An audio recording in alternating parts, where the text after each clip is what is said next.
Hello बच्चों, कैसे हो? सब बढ़िया। आज हमारा केमिस्ट्री 12th का लेसन नंबर 3 वैद्युत रसायन या इलेक्ट्रोकेमिस्ट्री। देखो बच्चों, ये लेसन समझने वाला है बिल्कुल, ठीक है ना। कि मतलब आप ऐसा नहीं है कि हाँ बच्चे होते हैं कि मतलब इसमें दो चार फॉर्मूले याद कर लेते हैं, ठीक है, उन पर क्वेश्चन कर लेते हैं। हाँ क्वेश्चन हो जाते हैं, पर आगे क्या उनको प्रॉब्लम आती है, ठीक है ना।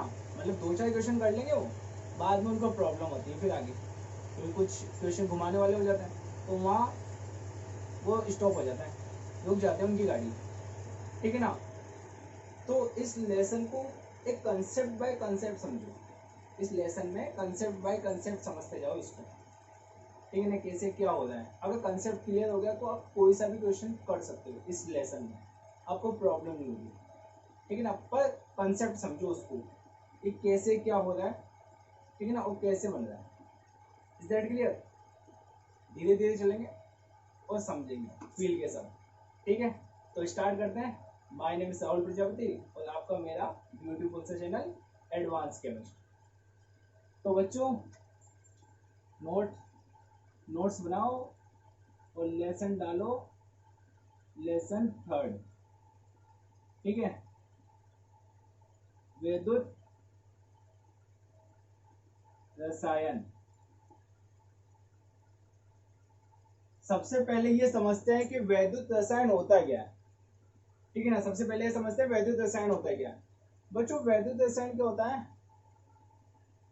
वैद्युत मतलब विद्युत ऊर्जा,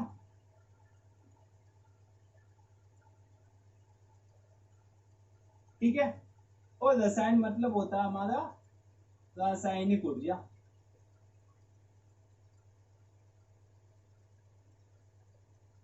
ठीक है। इलेक्ट्रिकल एनर्जी, केमिकल एनर्जी, ठीक है। इलेक्ट्रिकल एनर्जी और ये होता है हमारा chemical energy. Is that clear? तो हम यहाँ पे क्या करते हैं, इनके मध्य परिवर्तन का अध्ययन करते हैं बच्चों, कि कभी विद्युत ऊर्जा रासायनिक ऊर्जा में चेंज होती है तो कभी रासायनिक ऊर्जा विद्युत ऊर्जा में चेंज होती है, ठीक है ना। तो यही पढ़ना है इसमें, इस लेसन में अपने को। तो परिभाषा क्या है विद्युत रसायन की? रसायन मतलब रसायन विज्ञान की वह शाखा या वह ब्रांच, रसायन विज्ञान की वह शाखा जिसमें विद्युत ऊर्जा के रासायनिक ऊर्जा में तथा रासायनिक ऊर्जा के विद्युत ऊर्जा में परिवर्तन का अध्ययन किया जाता है। क्या कहलाता है? वैद्युत रसायन कहलाता है। मतलब कभी विद्युत ऊर्जा को रासायनिक ऊर्जा में रूपांतरण करेंगे तो कभी रासायनिक ऊर्जा को विद्युत ऊर्जा में रूपांतरण करेंगे। Is that clear? ठीक है ना। अब देखो बात समझो, जब विद्युत ऊर्जा को रासायनिक ऊर्जा में रूपांतरण करते हैं अपने, जब विद्युत ऊर्जा को रासायनिक ऊर्जा में रूपांतरण किया जाता है तो उसे बोलते हैं बच्चों विद्युत अपघटनी सेल, विद्युत अपघटनी सेल। और जब रासायनिक ऊर्जा को विद्युत ऊर्जा में, जब रासायनिक ऊर्जा को विद्युत ऊर्जा में रूपांतरण किया जाता है तो इसे बोलते हैं हम रासायनिक सेल,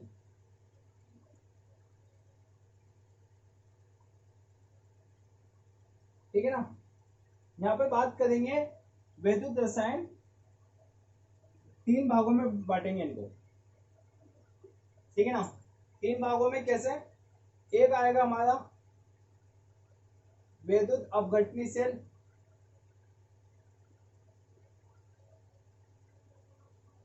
ठीक है। दूसरा आएगा रासायनिक सेल,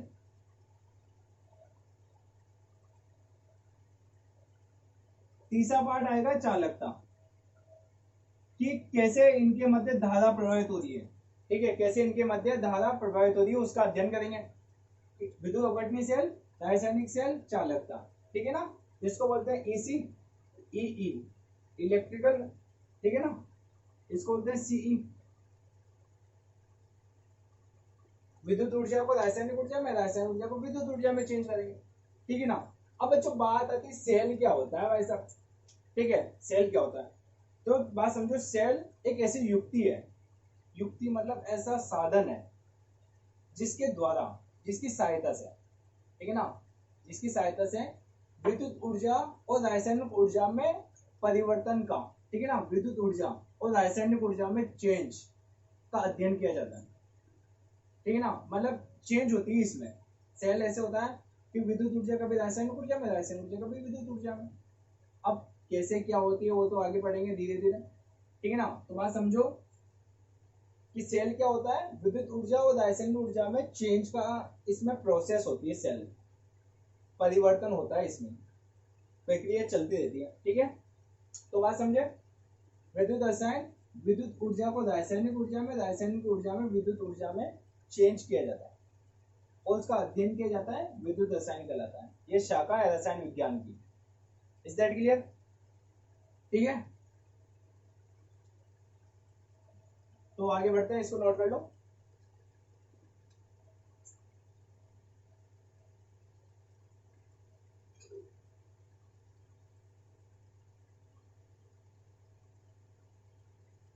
ठीक है, चलो आगे बढ़ते हैं। देखो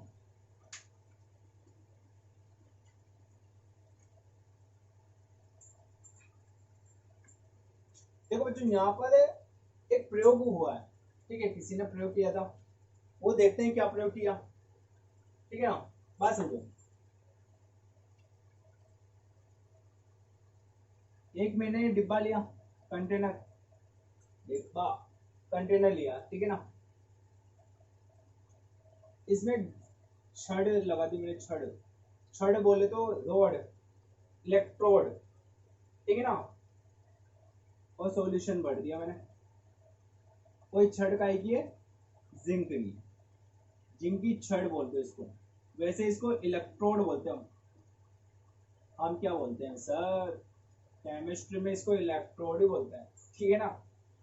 तो ये हो गई, और ये हुआ सॉल्यूशन भर दिया इसमें, ठीक है। कौन सा सॉल्यूशन भरा भाई साहब, इसमें पानी भर दिया हमने, मतलब कॉपर सल्फेट का विलयन भर दिया इसमें मैंने, ठीक है। और एक थर्मामीटर लगा दिया,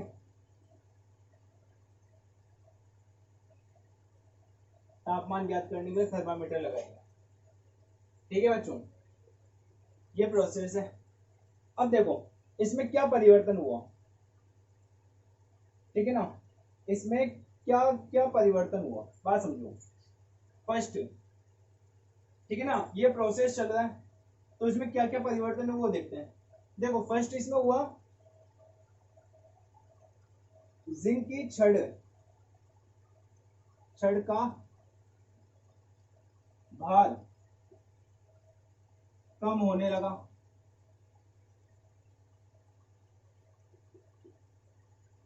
ठीक है। क्या परिवर्तन हुआ इसमें देख रहे हैं, ठीक है, जिंक की छड़ का भार कम होने लगा, मतलब जिंक ये है ना, तो ये ऐसा साइज है, तो इसका कम होने लगा साइज, ठीक है ना, ये कम होने लगा, ऐसा होने लग गया, पिघलने लग गया, ठीक है ना। दूसरा, ठीक है ना, एक ये समझना, कॉपर है ना, ये ब्लू रंग का है, नीला, सॉल्यूशन का रंग कौन सा है, नीला, ठीक है ना। जिंक की छड़ का भार कम होने लगा। सेकंड पॉइंट है इसका, विलयन का रंग,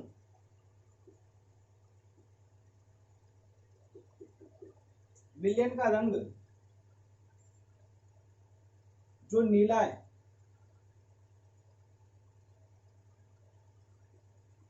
गायब होने लगा,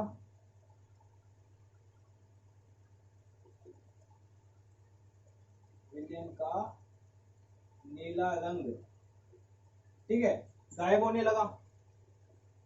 तीसरा क्या हुआ बच्चों इसमें, बात समझो, तीसरा ये हुआ, लाल अवक्षेप, लाल अवक्षेप प्राप्त हुआ में, ठोस लाल अवक्षेप प्राप्त हुआ, अवक्षेप प्राप्त हुआ, ये हुआ इसमें चेंज, ठीक है ना। क्या क्या हुआ, जिंक का छड़ भार कम होने लगा, विलयन का रंग नीला गायब होने लगा, जो नीला रंग था वो गायब होने लगा, ठोस लाल अवक्षेप प्राप्त हुआ। तो अंदर ही अंदर ये होने लगा इसमें प्रोसेस। तो क्या होने लगा, ठीक है, कैसे हुआ, ये सब देखते हैं आप। याद पड़ गया ये परिवर्तन हुआ इसमें। अब कैसे हुआ परिवर्तन वो देखते हैं, ठीक है ना। तो देखते हैं, देखो पहला, या तो इसमें ये हुआ होगा कि जिंक ने कम हो रहा है, तो जिंक ने अपने इलेक्ट्रॉन, ठीक है ना, जिंक इसमें जाने लगा, ठीक है। जेड एन, जिंक ने अपना इलेक्ट्रॉन त्यागा और Zn+2 में कन्वर्ट हुआ होगा।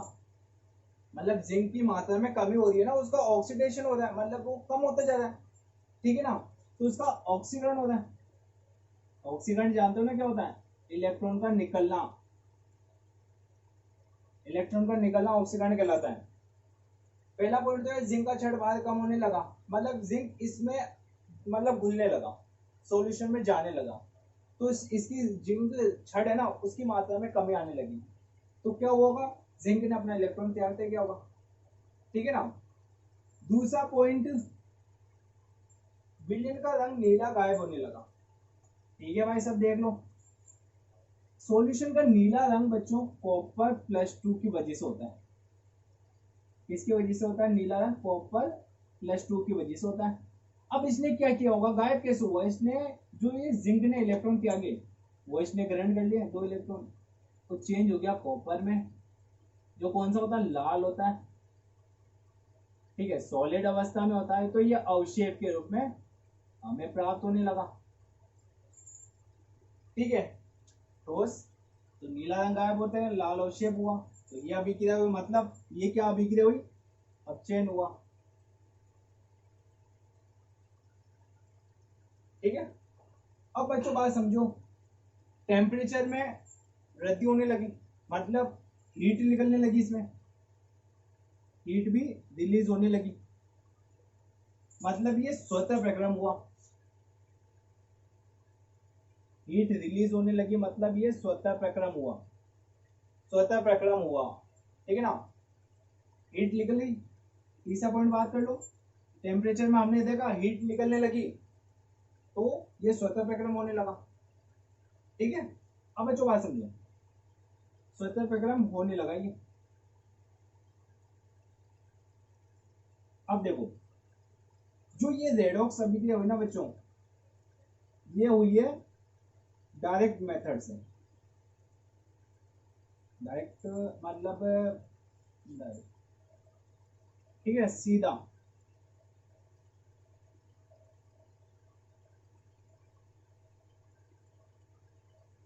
सीधा प्रक्रम है ये, उल्टा प्रक्रम नहीं है। सीधा मतलब जान दो ना, सीधा मतलब एक ही डिब्बे के अंदर रेडॉक्स अभिक्रिया भी होती है, मतलब सीधा प्रक्रम मतलब स्वतः भी रेडॉक्स अभिक्रिया होती है इसमें एक ही कंटेनर में,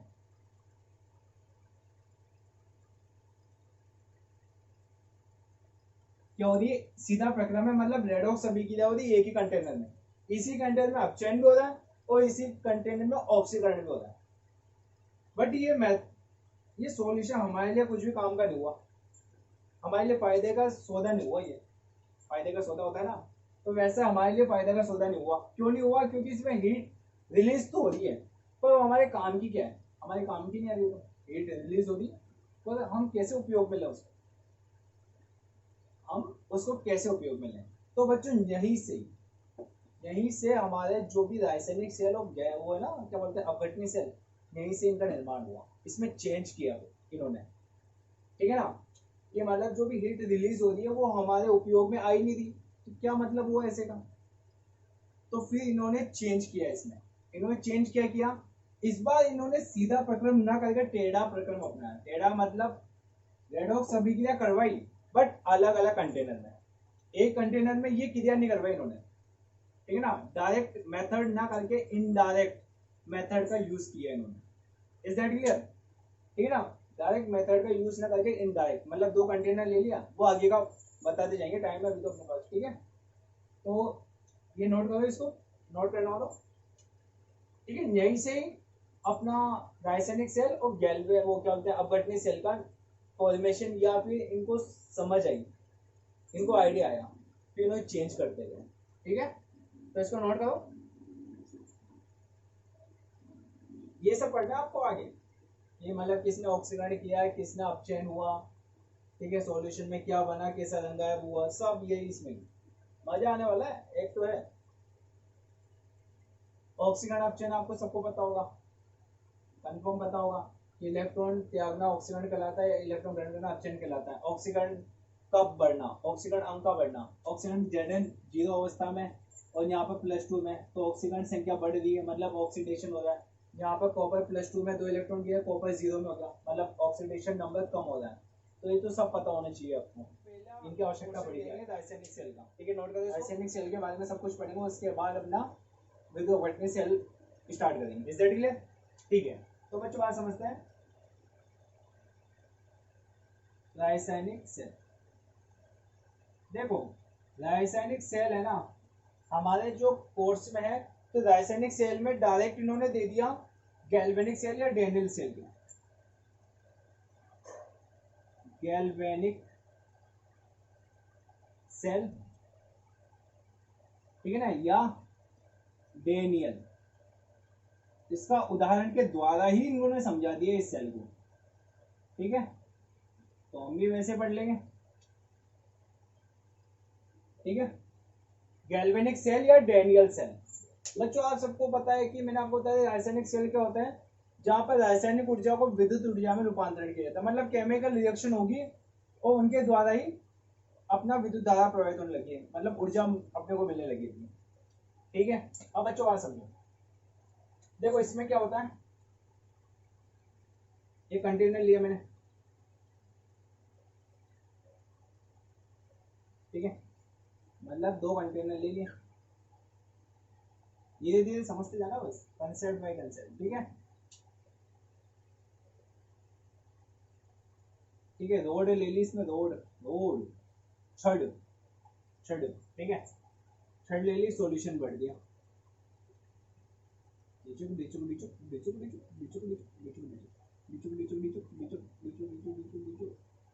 है, ठीक है, सॉल्यूशन बढ़ गया।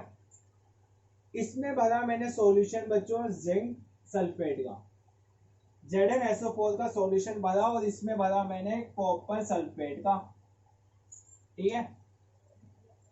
ये रोड मैंने या छड़ ली मैंने जिंक की, और ये ली मैंने कॉपर की, ठीक है। इनको मैंने तार के द्वारा जोड़ दिया, और बीच में लट्टू लगाओ या गैल्वेनिक मीटर लगा दो, जिससे आपको धारा प्रवाहित होने का दिख जाए, ठीक है। तो मैं लट्टू लगा दिया, एक पूंजी लगा दी, पूंजी पूंजी मतलब स्विच लगा दिया मैंने, पूंजी बोलते हैं पूंजी, ठीक है। अब बच्चों बात समझो, ठीक है, मैंने क्या लिया, जिंक ले ली, ZnSO4, कॉपर सल्फेट के विलेन में कॉपर की छड़ लगा दी। अब बच्चों क्या हुआ, देखो इसमें क्या हुआ, अब देखो हमने क्या देखा, हमने देखा कि कॉपर की छड़, जो जिंक की छड़ है ना, वो इस सॉल्यूशन में जाने लगा Zn+2 के रूप में, मतलब कॉपर की मतलब जिंक की छड़ जाने लगी, अपने इलेक्ट्रॉन त्याग कर सॉल्यूशन में जाने लगी। मतलब हुआ क्या, Zn है ना, इलेक्ट्रॉन त्याग कर Zn+2 के रूप में कन्वर्ट होने लगा, तार लगाने के बाद क्रिया होने चालू हो गई। क्या हुआ, Zn ने अपने इलेक्ट्रॉन त्यागे तथा सॉल्यूशन में गिरने लगा Zn+2 के रूप में, ठीक है। अब वो इलेक्ट्रॉन जो त्यागे वो इस छड़ के ऊपर कन्वर्ट, मतलब इस छड़ के ऊपर रहने लगे, क्योंकि वो तो इलेक्ट्रॉन त्याग कर Zn+2 के रूप में सॉल्यूशन में गिर गया, इस छड़ पे इलेक्ट्रॉन आने लगे, ठीक है, इलेक्ट्रॉन उपस्थित हो गए इसमें, मतलब बच गए। इन इलेक्ट्रॉन की वजह से इस पे चार्ज क्या डेवलप हुआ, नेगेटिव, ठीक है, क्या हुआ, नेगेटिव चार्ज हुआ, ठीक है बच्चों। अब क्या हुआ, ये इलेक्ट्रॉन जाने लगे तार के द्वारा, ठीक है, इस तार के द्वारा कॉपर की छड़ पे इलेक्ट्रॉन जाने लगे, ठीक है। ये इलेक्ट्रॉन जाने लगे यहाँ पर कॉपर की छड़ पर। अब कॉपर में क्या हुआ बच्चों, कॉपर सल्फेट का जो सॉल्यूशन है,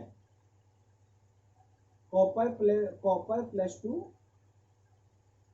जो है, कॉपर सल्फेट का सॉल्यूशन है ना, ठीक है ना, तो वो बच्चों इस पे इलेक्ट्रॉन देके उसने, यार है भाई साहब इलेक्ट्रॉन इलेक्ट्रॉन इस छड़ पे, तो ठीक है ना, तो ये जाने लगे इसमें,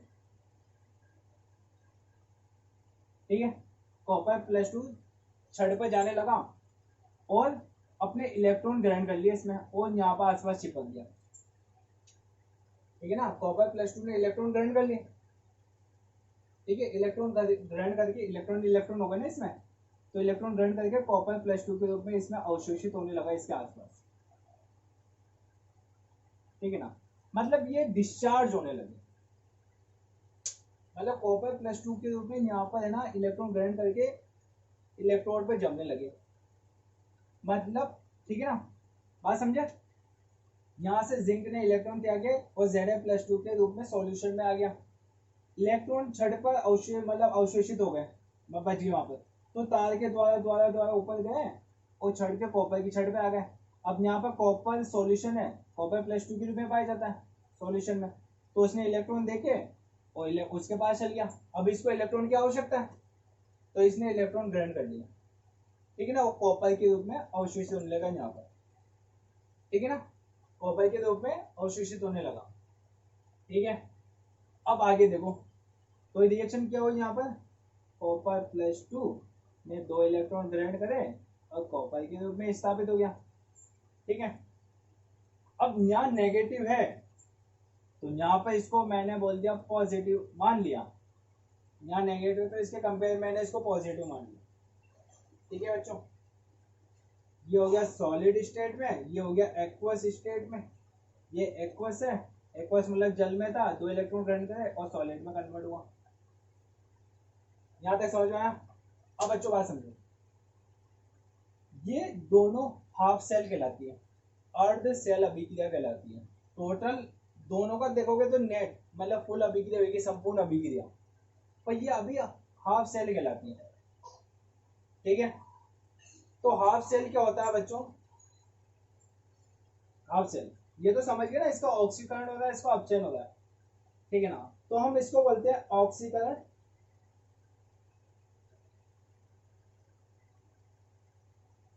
अर्ध सेल अभिक्रिया, ठीक है ना, ऑक्सीकरण अर्ध सेल अभिक्रिया, ठीक है। इस चीज को हम यहां पर बोलते हैं, इसको एनोड बोलते हैं बच्चों, ऑक्सीडेशन हमेशा एनोड पे होता है और इसको बोल दिया हमने कैथोड, ठीक है, इसको एनोड बोल दिया, इसको कैथोड बोल दिया, ठीक है। तो क्या बोलेंगे इसको, एनोड अर्ध सेल अभिक्रिया, ठीक है बच्चों। अब यहां पर नेगेटिव है, एनोड पर नेगेटिव है तो क्या बोलते हैं, ऋणायन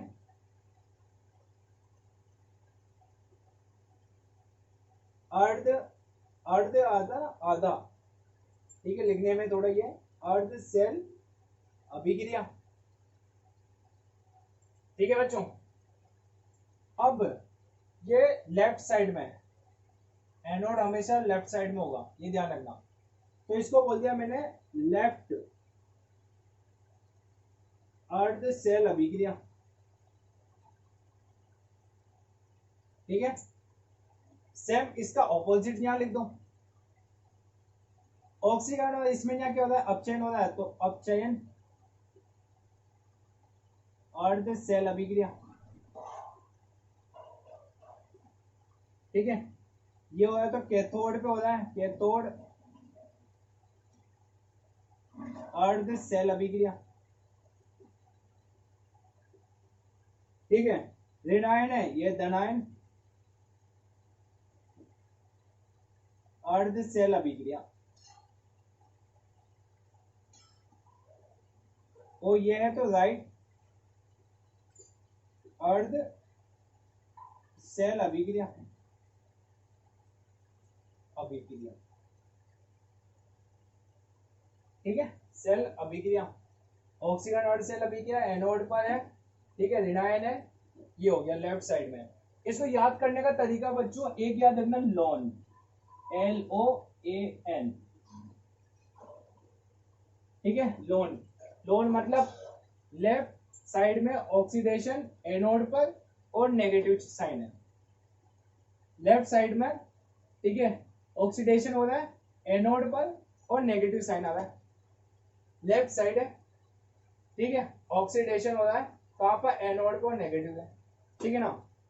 तो ये इसका ट्रिक है इसको याद करने की।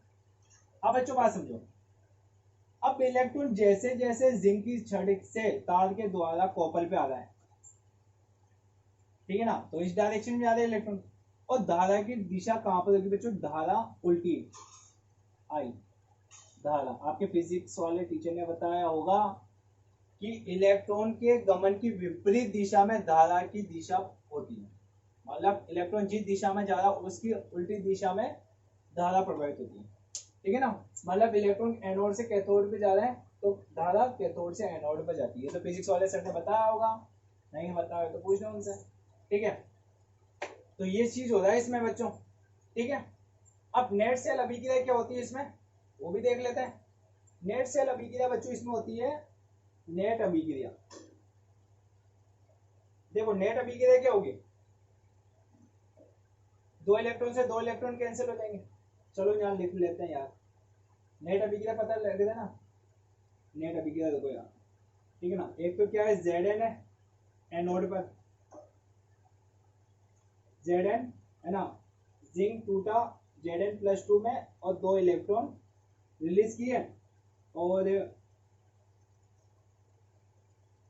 ठीक है, और ये कॉपर +2 ने दो इलेक्ट्रॉन ग्रहण किए और कॉपर में चेंज हुआ, तो इसकी नेट रिएक्शन दो इलेक्ट्रॉन से, इलेक्ट्रॉन दर्शाते नहीं है। अर्ध सेल अभिक्रिया में कभी भी, मतलब जो पूर्ण अभिक्रिया होगी ना उसमें कभी भी इलेक्ट्रॉन को शो नहीं करेंगे, ये ध्यान रखना, मतलब पूर्ण अभिक्रिया होती है नेट अभिक्रिया, तो इसमें इलेक्ट्रॉन्स को कभी भी शो नहीं करेंगे अपना, ठीक है ना। तो क्या हुआ, जिंक हुआ प्लस कॉपर +2 ने दो इलेक्ट्रॉन ग्रहण करे और जिंक +2 में कन्वर्ट हुआ, ठीक है, और कॉपर ये हुआ, ठीक है, समझ गया, ठीक है। तो ये हुआ अपना प्रोसेस, कुछ कुछ समझ में आया होगा। अब बच्चों इसमें प्रॉब्लम होती है, दो प्रॉब्लम है इसमें, ये कंप्लीट नहीं है। प्रॉब्लम क्या है बच्चों इसमें, प्रॉब्लम, प्रॉब्लम सही है, समस्या लीजिए,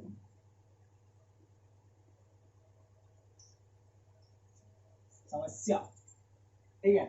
तो प्रॉब्लम क्या होती है बच्चों इसमें, बात समझो। पहला प्रॉब्लम यह है, जिंक सल्फेट का सॉल्यूशन है मान लिया, तो राइट लेफ्ट साइड में क्या होता है बच्चों, जो जिंक निकल रहा है ना सॉल्यूशन में, तो यहां पर क्या होता है बच्चों समझना, Zn+2 Zn+2 Zn+2 की संख्या में वृद्धि होने लगती है, बात समझो ना, जिंक है ऑक्सीकरण हो रहा है उसका Zn+2 में सॉल्यूशन में गिरते जा रहा है, और पहले से जिंक सल्फेट भी उसमें है, तो यहाँ पर क्या होता है सॉल्यूशन में Zn+2 की मात्रा में वृद्धि होने लग जाती है, जिससे क्या होगा, जो इलेक्ट्रॉन गमन कर रहे हैं, यहाँ पर इलेक्ट्रॉन जिंक की छड़ से कॉपर की छड़ पर गमन कर रहे हैं, तो इस प्लस की सहायता से Zn+2 की वजह से इलेक्ट्रॉन जा नहीं पाएंगे। अरे यार इलेक्ट्रॉन कहाँ जा रहे हैं, यहाँ पे क्या हो रहे हैं, रिड्यूस हो रहे हैं ना, तो यहाँ पर जिंक बोल देगा, जिंक की मात्रा में जाता है तो जिंक बोलेगा इलेक्ट्रॉन को, अरे भाई साहब वहां क्यों जा रहे हो, हमसे ही रिड्यूस हो जाओ, हम ही ग्रहण कर लेते हैं आपको, समझे बात को।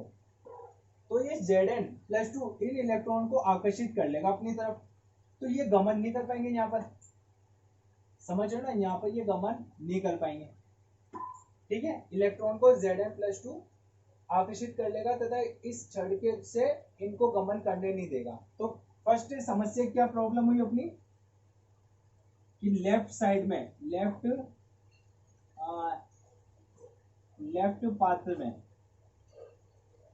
पात्र में Zn+2 की संख्या में वृद्धि होने से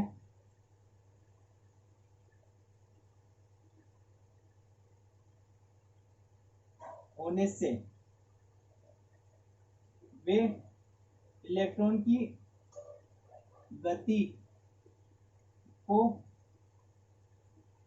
गति को घटा कम कर देते हैं, ठीक है ना, कम कर देते हैं। ठीक है बच्चों, लेफ्ट पाथ में जिंक की संख्या में वृद्धि होने से वो क्या करेंगे, इलेक्ट्रॉन की गति को कम कर देंगे, जिसके फलस्वरूप क्या होगा, इलेक्ट्रॉन यहाँ पर गति नहीं कर पाएंगे, जिससे धारा प्रवाहित नहीं होगी। Is that clear? अब बच्चों बात समझो, इसमें क्या होगा, सेकंड में मतलब राइट डायरेक्शन में जो पात्र है कंटेनर उसमें भी है। अब उसमें क्या है बच्चों, बात समझो, अब अगर इलेक्ट्रॉन यहाँ पे पहुंचे ही नहीं, इलेक्ट्रॉन यहाँ पे पहुंचे ही नहीं तो क्या होगा, SO4 की संख्या में SO4 माइनस की संख्या में वृद्धि होने लगेगी। आज समझो, इलेक्ट्रॉन यहाँ आते हैं तो क्या होगा, इलेक्ट्रॉन यहाँ पर जमते रहेंगे, मतलब कॉपर +2 जब तक इलेक्ट्रॉन आ रहे हैं जमता रहेगा। ठीक है, कॉपर +2 जमता रहेगा यहाँ पर। ठीक है, तो सॉल्यूशन में यार ये बात सब, कॉपर यहाँ पे क्या है, कॉपर +2 में और SO4 -2 में, अगर ये कॉपर इस पे जमने लग गया, ठीक है, इलेक्ट्रॉन आते जा रहे हैं यहाँ से, तो जमने लग गया तो SO4 की मात्रा में वृद्धि होने लगी यहाँ पर, SO4 -2 मतलब नेगेटिव साइन आने लगा इसमें, SO4 -2 मतलब नेगेटिव साइन बढ़ता रहेगा। अब क्या होगा, अब नेगेटिव तो देखो क्या होगा, एक सोचना, यहाँ पे इलेक्ट्रॉन आ रहा है नेगेटिव, इलेक्ट्रॉन नेगेटिव होता है, सॉल्यूशन में क्या है, किसकी मात्रा में वृद्धि होने लगी, SO4 की, तो क्या करेगा, इसको प्रतिविषित करेगा इलेक्ट्रॉन को, मतलब आने नहीं देगा। समझ के बात को, बात समझो, शुरुआत में तो इलेक्ट्रॉन आ रहे थे कॉपर +2 में, है ना, कॉपर +2 इलेक्ट्रॉन करके कॉपर में कन्वर्ट होता है, और सॉल्यूशन में SO4 -2 की मात्रा में वृद्धि हो रही है। अब जैसे ही इलेक्ट्रॉन की मात्रा यहाँ पर बढ़ती गई, SO4 -2 की मात्रा सॉल्यूशन में बढ़ती गई, तो क्या करेगा, इन इलेक्ट्रॉन को प्रतिविषित करेगा, जिससे इलेक्ट्रॉन छड़ पर आ ही नहीं पाएंगे, ठीक है, जिससे कॉपर +2 के रूप में कन्वर्ट हो पाएगा। तो ये दो प्रॉब्लम है यहाँ पर, राइट साइड में, राइट पाथ में SO4 -2 की संख्या में वृद्धि होने से वे इलेक्ट्रॉन को प्रतिकर्षित करते हैं,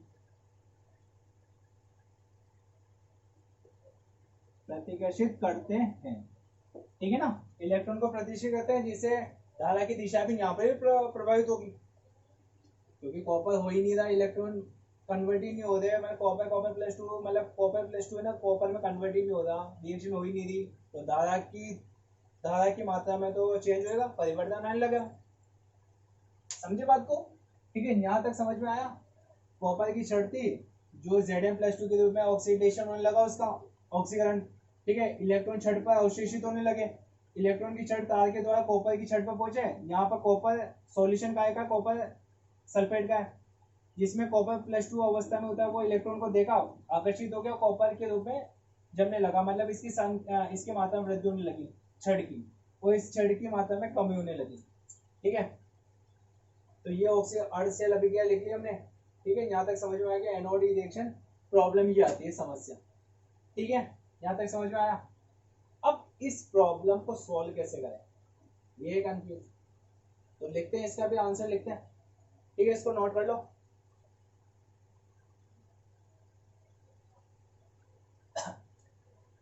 पॉज करके इसको नोट करो, फिर इसमें चेंज करना भी। ठीक है, बढ़े? ठीक है, तो इसको हटा देता हूं मैं। ठीक है, समझ में आ गया प्रॉब्लम क्या थी। इसको प्रॉब्लम को सॉल्व करने के लिए, इस प्रॉब्लम को सॉल्व करने के लिए एक बंदा आया यहाँ पर, एक महान हीरो आया, उस हीरो का नाम हुआ बच्चों लवण सेतु, साल्ट ब्रिज, राम सेतु, वैसे राम सेतु था ना, ठीक है, श्रीलंका तक उसने, रावण की लंका तक क्या पहुंचा दिया था, पुल बना दिया, वैसे यहाँ पर भी है लवण सेतु, उसमें पुल पे भी क्या है, सब लेकर के जा रहे थे, राम जी की सेना गई। वैसे यहाँ पर क्या होता है बच्चों, लवण सेतु क्या करता है, देखते हैं लवण सेतु क्या करता है। देखो बच्चों, लवण सेतु क्या होता है, एक यू आकार की नली होती है, यूट्यूब, यूट्यूब मत बोल देना, यूट्यूब, ठीक है ना। एक यू आकार की नली होती है, यू ट्यूब होती है, ठीक है ना, यू आकार की कांच की नली होती है, ठीक है। अब इसमें क्या होता है बच्चों, हम यहाँ पे प्रबल अपघट्य बढ़ते हैं। प्रबल अपघट्य जानते हो ना, जो अपने आयनों में पूर्ण रूप से वियोजित हो जाए। प्रबल अपघट्य यहाँ हम बढ़ देते हैं, केसीएल ले लिया इसके लिए, पर्टिकुलर इस सॉल्यूशन के लिए केसीएल लिया जाता है। क्यों लिया जाएगा बताएंगे भी बाद में। तो केसीएल भर दिया जाता है और यहाँ पर इसके जो स्थान है, यहाँ पर क्या करते हैं, रुई लगा देते हैं, रुई से इसको बंद कर देते हैं। केसीएल भरा और रुई से बंद कर दी, ठीक है ना, बात समझ गया। केसीएल भर दिया और रुई से बंद कर दिया और इसको यहाँ पटक दिया हमने, कहां पर, यहाँ पर, यहाँ लगा दिया,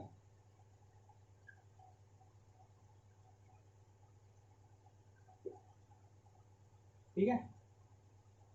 केसीएल भर दिया,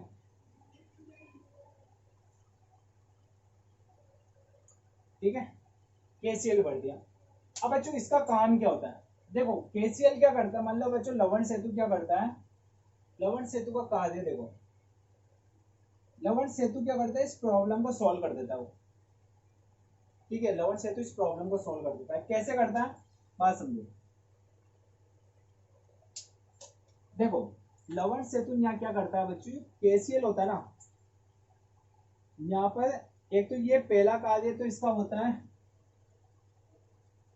देखो परिपथ को पूरा करना, जो ये सिस्टम है ना इसको कंप्लीट करता है लवण सेतु, ठीक है। अब यहाँ पर पहले बात समझो, इसको पहले बना लेते हैं कंप्लीट, ठीक है, ये भर दिया। अब केसीएल को कैसे भरते हैं बच्चों, यहाँ पर केसीएल को एगार एगार एगार में पेस्ट बनाकर,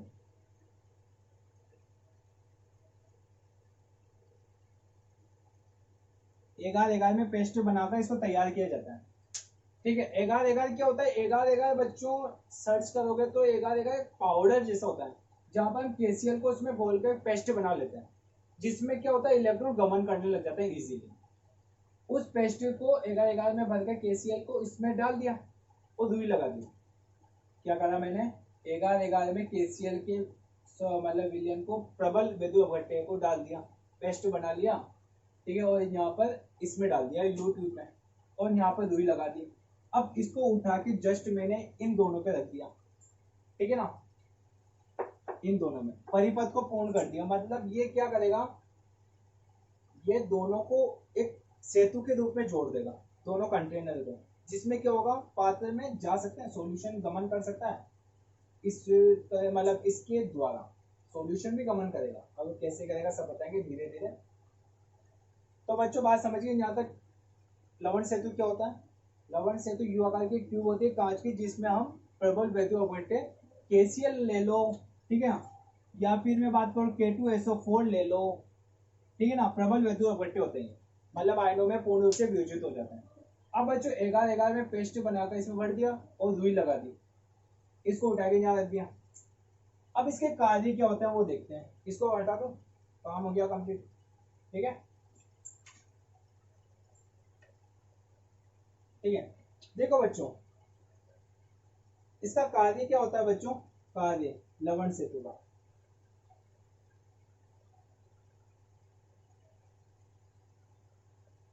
ठीक है। पहला कार्य इसका परिपथ को पूर्ण करना, ठीक है, पहला कार्य तो इसका परिपथ को पूर्ण करना। दूसरा कार्य क्या होता है बच्चों, विलयन को उदासीन बनाए रखना,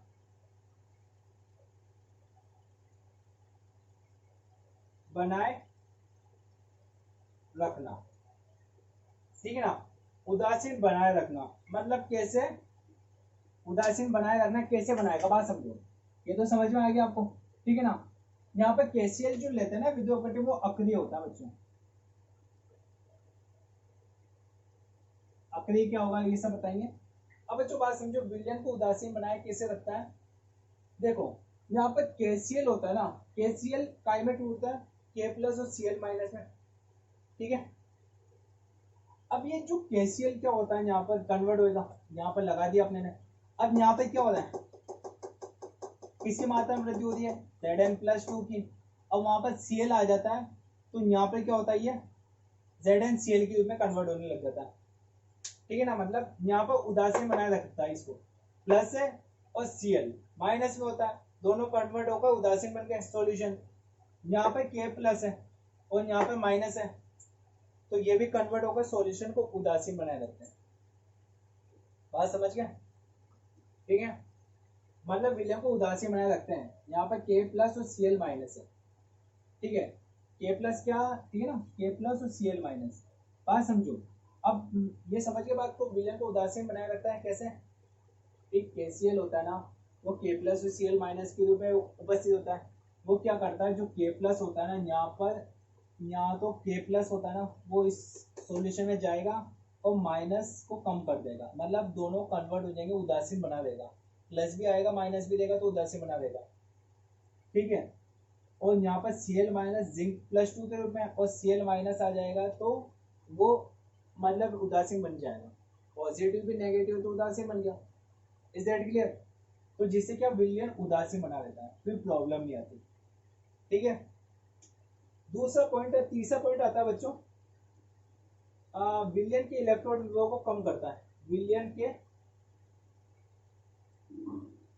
इलेक्ट्रोड विभव को कम करता है, इलेक्ट्रोड विभव को कम करता है,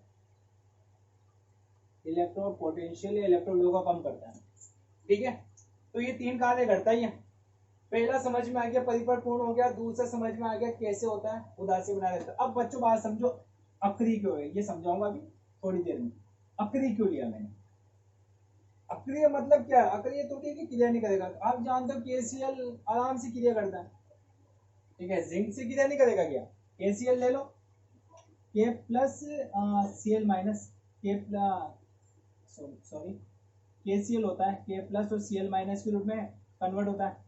अब जिंक होता है ना बच्चों, वो तो आराम से क्रिया कर लेगा सीएल के साथ, Zn Cl2 के रूप में कन्वर्ट हो जाता है, Zn Cl2 के रूप में कन्वर्ट हो जाता है, सॉल्युबल है। बट बच्चों बात समझो, यहाँ पर क्या होता है, यहाँ पर सॉल्युबल है बहुत ज्यादा, सॉल्युबल है बहुत ज्यादा। सॉल्युबल कैसे, अब Cl से क्रिया कर लेगा Zn, है ना, Zn+2 Cl के साथ क्रिया करके ZnCl2 का फॉर्मेशन कर लेता है, पर जस्ट ये वापस Zn+2 और Cl माइनस में कन्वर्ट हो जाता है, समझे। वापस ZnCl2 होता है ना, वो Zn+2 और Cl माइनस के रूप में वापस कन्वर्ट हो जाता है, तो जैसे उदासीन बना देता है, समझ गए बात को। Zn+2 यहाँ पर Cl माइनस आया, उससे क्रिया करके ZnCl2 का निर्माण किया, पर ये इतना सॉल्युबल है कि वापस जल्दी से क्रिया कर लेगा, मतलब सॉल्युबल हो जाएगा।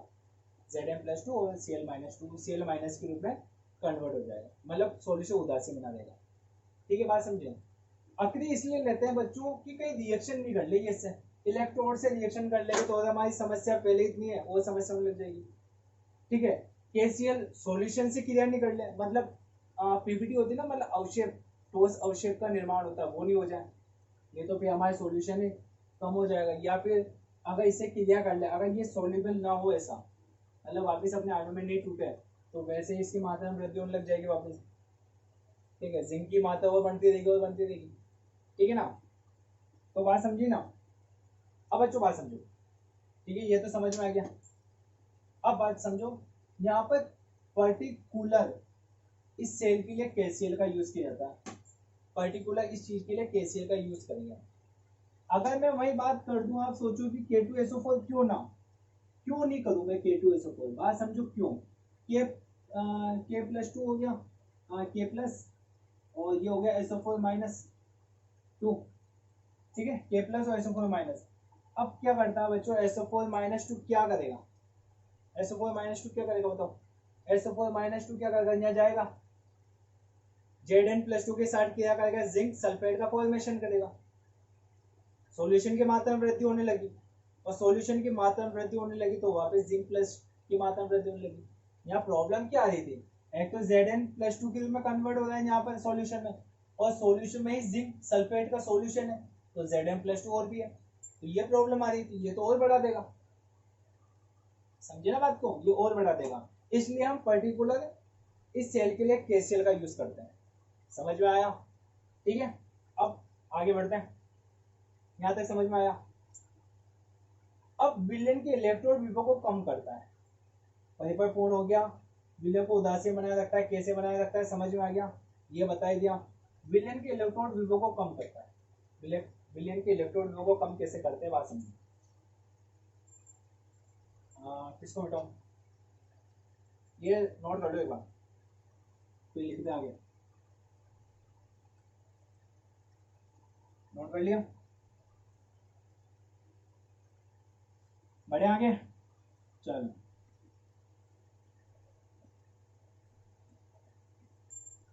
ठीक है बच्चों।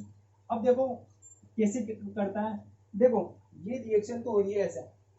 अब थोड़ी जो आपने बैटरी का सेल देखा ना, उसमें थोड़ी जैसे क्रिया हो, 2 टैंक लगाऊंगा मैं, ठीक है ना, ऐसे कोई क्रिया नहीं होती, मतलब क्रिया होगी पर ऐसे टैंक में कुछ नहीं होता, छोटा सेल होता है बेचारा, ये इतना सा सेल होता है, ठीक है ना। यहाँ पर बीच में एक दीवार खड़ी हो जाती है, यहाँ पे एक इलेक्ट्रोड लग जाता है, ठीक है ना, यहाँ पे 2 इलेक्ट्रोड लग जाता है, ठीक है, बात समझो, ये बंद हो जाता है यहाँ पर, ऐसा सेल होता है अपना। अब बच्चों बात समझिए क्या होता है, यहाँ पे ये एनोड के रूप में कार्य करता है, तो ये कैथोड के रूप में कार्य करता है, ठीक है। अब यहाँ पे क्या होता है बच्चों, जिंक जाएगा, तो यहाँ पे क्या होता है, positive positive positive positive positive positive positive develop, यहाँ पर negative negative negative negative negative negative, बीच में दरार है, ठीक है ना। अब क्या होता है बच्चों, यहाँ पे इसका वोल्ट होता है 0.1 वोल्ट, इसके कारण भी विभव उत्पन्न होने लग जाता है, जो पॉजिटिव नेगेटिव डेवलप हुआ ना यहाँ पर, तो इसके कारण भी विभव उत्पन्न होने लग जाता है सॉल्यूशन में, विभव वोल्ट उत्पन्न होने लग जाता है, इलेक्ट्रोड विभव, ठीक है ना, पोटेंशियल डेवलप होने लग जाता है। इस सेल के लिए पोटेंशियल होता है बच्चों 1.10 वोल्ट,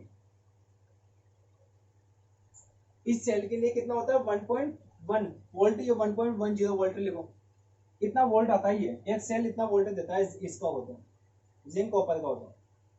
अब बच्चों बात समझो, अब अगर मैं लवण सेतु न लगाऊं तो इतना वोल्ट आएगा, माइनस करो उसमें से तो कितना वोल्ट हमें प्राप्त होगा, 1 वोल्ट, तो सेल की कार्यक्षमता में तो कमी आने लगी ना, इसके कारण ये पॉजिटिव और नेगेटिव डेवलप होने के कारण, इसलिए हम लवण सेतु का यूज करते हैं, इसलिए लवण सेतु का यूज करते हैं। लवण सेतु क्या करता है, जो डायरेक्शन होती है ना बच्चों इसकी, तो ये कम कर देता है,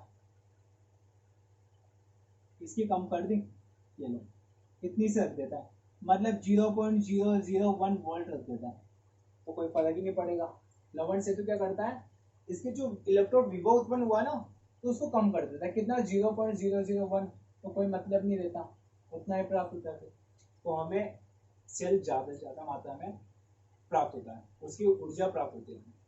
इज दैट क्लियर? तो लवण सेतु का समझ में आ गया सब कुछ कंप्लीट। तो सेल ये होता है, ठीक है ना। अब क्या होगा, जिंक जैसे जैसे इसमें डेवलप होने लगेगा, जिंक+2 के रूप में, यहाँ पर Cl- से कन्वर्ट हो जाएगा, ZnCl2 के रूप में निर्माण कर लेगा, ठीक है। और यहाँ पर SO4 - 2 की संख्या में वृद्धि होगी, तो K+ आएगा और सॉल्यूशन से कन्वर्ट हो जाएगा, ठीक है, K2SO4 में कन्वर्ट हो जाएगा, वहां पे टूट जाएगा, बात समझे, ठीक है। अब बच्चों बात समझो, और यहाँ पर धारा आएगी, धारा की दिशा ये, धारा के इलेक्ट्रॉन इधर गमन करेगा तो धारा की दिशा इधर आएगी, ठीक है ना। तो ये हमारे डेनियल सेल का कंप्लीट प्रोसेस है। लवण सेतु का कार्य मैंने बता दिया, लवण सेतु होता है क्या ये बता दिया, ठीक है। अक्रिय क्यों माध्यम ले जाता है KCl, कहीं ऐसा नहीं हो कि इससे क्रिया करने बैठ जाए तो वैसे प्रॉब्लम उत्पन्न हो रही है और ज्यादा हो जाएगी, सॉल्यूशन से क्रिया करके नहीं बैठ जाए, ठीक है ना, तो इसलिए अक्रिय लेते हैं हम यहाँ पर। कि मतलब इसके लिए क्रिया करे, अभी Zn Cl2 से क्रिया करेगा, ZnCl2 कन्वर्ट होंगे, वापस सोल्यूबल हो जाएगा जिंक +2 और Cl-2 के रूप में कन्वर्ट हो जाएगा। इतना सोल्यूबल है ये, ठीक है ना। तो ये कॉपर सल्फेट का ये है नेट रिएक्शन। मैंने आपको बता दी नेट रिएक्शन क्या होती है। इस सेल के लिए जिंक प्लस कॉपर +2 के रूप में कन्वर्ट होता है, और जिंक +2 में और कॉपर ये एक्वस सॉल्यूशन, ये भी एक्वस सॉल्यूशन, ये सॉलिड, ये सॉलिड, ठीक है। तो लवण सेतु का काम वो बता दिया, इसको नोट कर लो, ठीक है। लोन आपको बता दिया मैंने, लोन क्या होता है, लेफ्ट ऑक्सीडेशन एनोड पर नेगेटिव साइन डेवलप हो जाएगा, ठीक है। तो इसको नोट करो, ठीक है ना। ये पॉजिटिव ही ऐसा बता दिया मैंने, ऐसा होता है, ऐसा डिब्बा इतना इतना थोड़ी टैंक 2 बाल्टी लोगों के सेल में, ठीक है ना, इतना होता है बस इसमें। यहाँ पॉजिटिव डेवलप, यहाँ नेगेटिव, तो विभवांतर उत्पन्न हो जाएगा। आप विभवांतर जानते भी हो, आपने फिजिक्स में पढ़ा भी होगा, 2 इलेक्ट्रोड के मध्य विभव के अंतर को विभवांतर कहा जाता है, या इलेक्ट्रोड विभव कहा जाता है, 2 इलेक्ट्रोडों के मध्य, ठीक है ना। पढ़ेंगे सब आगे धीरे धीरे। यहाँ पर ऑक्सीडेशन हो रहा है इसका, यहाँ पर रिडक्शन हो रहा है इसका, ऑक्सीडेशन इलेक्ट्रॉन त्यागना और रिडक्शन इलेक्ट्रॉन, तो इसको नोट करो, आगे कल मिलते हैं, ठीक है। तब तक इसको एक बार रिवाइज कर लेना। सेल आरेख बनाना, ठीक है। बात करते हैं सेल आरेख, या फिर सेल को प्रदर्शित करना,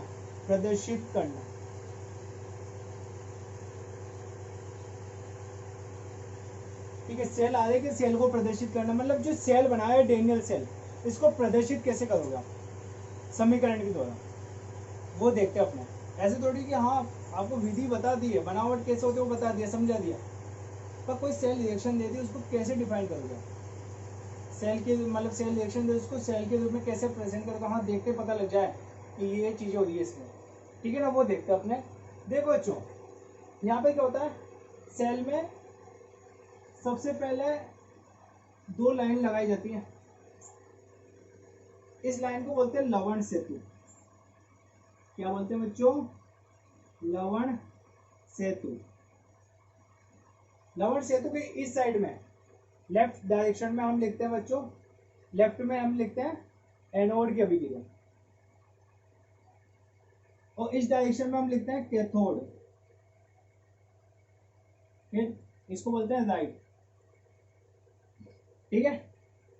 ये एनोड हो गया, ये कैथोड हो गया, ठीक है। सबसे पहले एनोड में हम लिखते हैं धातु,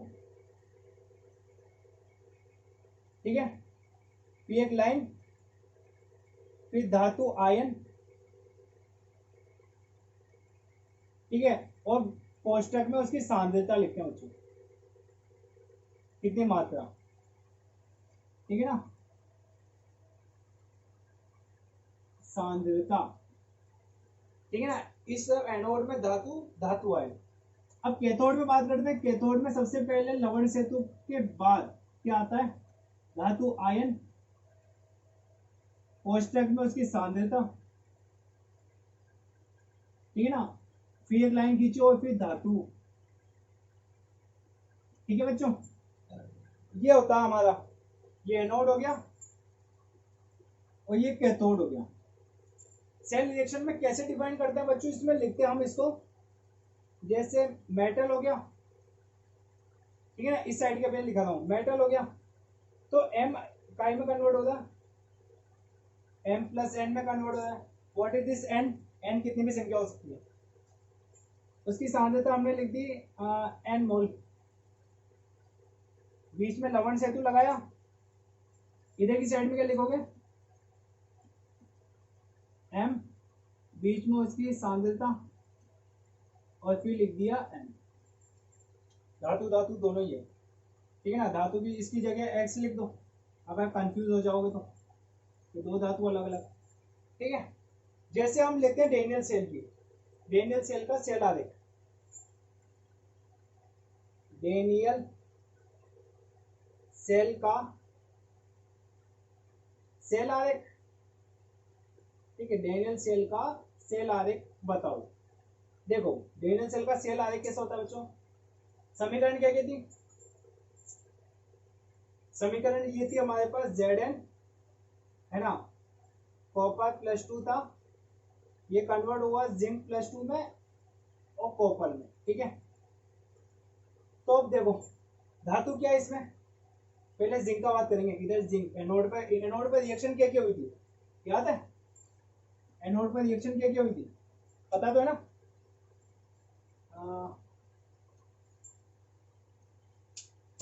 एनोड पर रिएक्शन हुई थी बच्चों, एनोड पे हुई थी जिंक था, Zn+2 में टूटा और 2 इलेक्ट्रॉन रिलीज करे।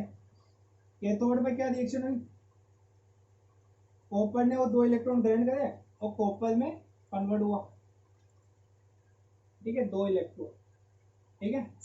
अब बच्चों बात समझो, ये रिएक्शन हुई थी, या फिर इसको हटा के यहाँ लिख दो, ठीक है। इलेक्ट्रॉन इलेक्ट्रॉन हमें कोई पता नहीं है, आपको बता चुका हूँ कि अर्ध सेल में इलेक्ट्रॉन दर्शा सकता हूँ, इलेक्ट्रॉन अर्ध सेल अभिक्रिया कहलाएगी, पर कभी पूर्ण सेल अभिक्रिया लिखते हैं ना हम टोटल, इसमें इलेक्ट्रॉन नहीं दर्शाते अपने, ठीक है ना। ये हुआ कॉपर +2, तो ये जिंक +2 में कन्वर्ट हुआ, कॉपर इसमें कन्वर्ट हुआ सॉलिड स्टेट में। अब बच्चों बात समझो, ये होता है सॉलिड में, ये होता है एक्वस में, ये होता है एक्वस में, ये होता है सॉलिड में।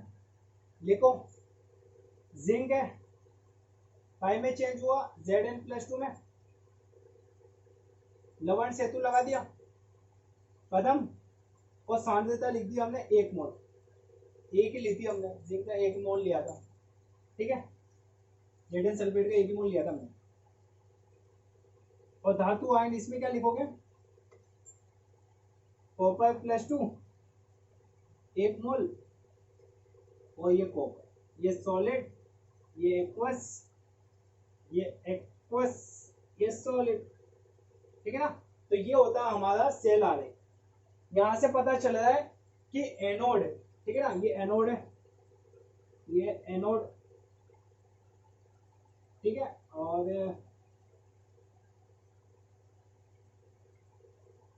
ये लवण सेतु हो गया,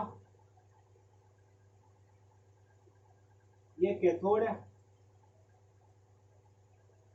ठीक है ना, ये कैथोड है। इससे पता चल रहा है, देखो एनोड पर जिंक का ऑक्सीडेशन होता है, जिंक है ना 0 से +2 में कन्वर्ट हो रहा है, एनोड पे क्या होता है ऑक्सीडेशन, हमने पढ़ा भी था, ऑक्सीडेशन होता है एनोड पर, ठीक है। कैथोड का क्या होता है, कैथोड पर कॉपर का अपचयन हो रहा है, कॉपर +2 है, 2 इलेक्ट्रॉन ग्रहण करके कॉपर में कन्वर्ट हो रहा है, सेल से पता चल रहा है हमें। और लवण सेतु बीच में, ये एनोड पे, ये कैथोड के बाद में अभिक्रिया होती है, इज दैट क्लियर।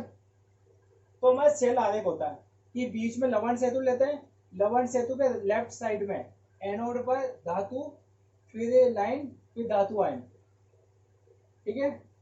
और सांद्रता लिखते हैं, सांद्रता लिखनी पड़ती है, या तो सांद्रता आपको सबको दी होती है, ठीक है, 0.1 दे देंगे, 0.005 दे देंगे, सांद्रता दी होती है, या नहीं दी होती तो मान 1 m होती है, ठीक है। और धातु आयन ये आपको ऐसा वैसे एज इट इज रिएक्शन दे देते ये, तो इसका सेल आरेख बनाओ, ये देते हैं, इसका सेल आरेख बनाओ, कंफर्म हो रहा है।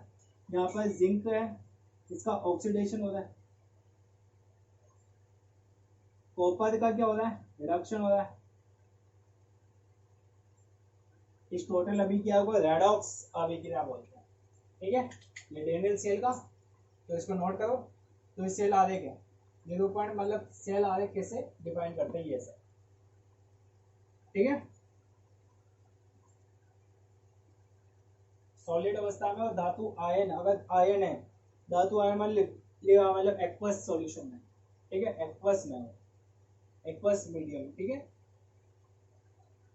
लेफ्ट हैंड साइड में मैंने आपको बता दिया, कभी भी लोन याद करना, सेल कभी भी बनाओ तो लोन, ठीक है। लोन मतलब लेफ्ट साइड में ऑक्सीडेशन होता है एनोड पर और नेगेटिव साइन पाया जाता है, इज दैट क्लियर, इसको नोट कर लो, ठीक है। आगे का लेक्चर कल मिलते हैं वापस नए टॉपिक के साथ, ठीक है। तब तक इसको याद करो, ठीक है। तब तक के लिए bye and best of luck.